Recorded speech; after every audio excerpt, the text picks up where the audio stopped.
I'm Mark Zernheld. I'm the Executive Director for the Society of St. Vincent de Paul here in Buffalo in Western New York. When I started, we used to be down on Huron and Oak Street, and that facility was very old and really wasn't adaptable for what we're trying to do. And we moved to this location on Main Street about 18 years ago. The Society has really grown in terms of the service potential. We have always been a quiet service provider. Part of that is in the fact that our members try to take care of people in a dignified and confidential manner. The Society has always been known as an organization that takes care of physical needs, clothing, food, those type of things. And so it was natural for us to have trucks that go out and pick up donations from people in their homes, and then have a place where people can come and receive those and get those into their homes because they're not able to do that. So our members saw a need and adapted to it, and that's how our dining room started. We had members that were serving in meal programs in different locations, but they didn't like the way the people were being handled. In some cases, some of the people we serve, this is the only 15 or 20 minutes that they're going to have a little bit of kindness shown to them, and then when they leave, they're back out on the mean streets of Buffalo, as mean as they might get. But there's just no connection to them and as a person. So again, our members, because of the Vincentian tradition that we have, took a look at this and said, well, we can do this in a better way, and that's what caused these programs to start. And then because they're of such a substantial nature, they had to come under our management because we have about 1,100 men and women throughout Western New York, but they're volunteers. And to run something as substantial as the dining room is a little bit out of their scope. The dining room is the largest mass meal site in Erie County. The Society is the largest customer of the food bank of Western New York.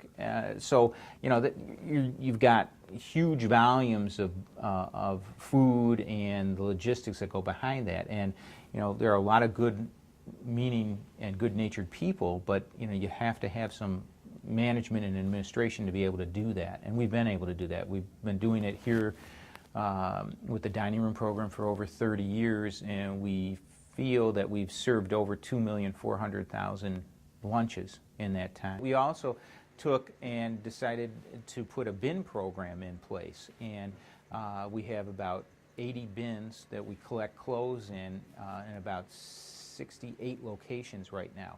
And that has allowed people to not have to wait till the spring or the fall to donate to us. It's allowed some people who didn't have the opportunity to maybe come to our location in the city to still be able to help us. And it also ensured that we had clothing to have all through the year, not just in the spring and the fall when people are cleaning their closets. A lot of people are very generous, it seems. There's a key giving period, and you'll see this in your mail. You'll get all these solicitations from Thanksgiving to Christmas to help us, take care of children, people, feed people, things like that. What people don't realize is that we're here 12 months out of the year, and the people that are hungry at Thanksgiving are hungry in June and in August as well. You want it to be a rewarding experience for them, and you want them to feel some kind of positive connection. And then people, they go home and this is great. I took care of some people that really didn't have a meal, and that connection. And you want to have that, and we're trying to engender that in all the ministries of the organization so that people have that connection, that they know, oh, well, I helped out collecting coats for children.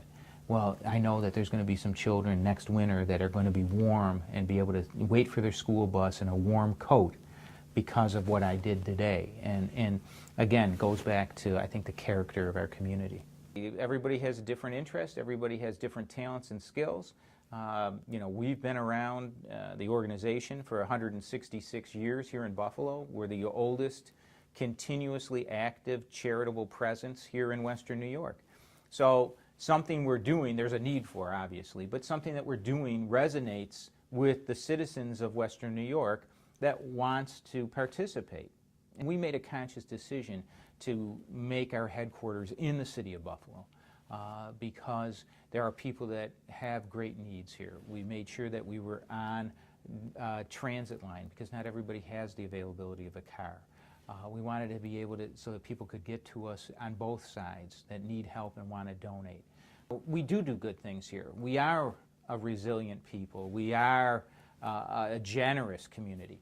And, you know, I think that bodes well for us. And I think it's also because we all have seen or been touched by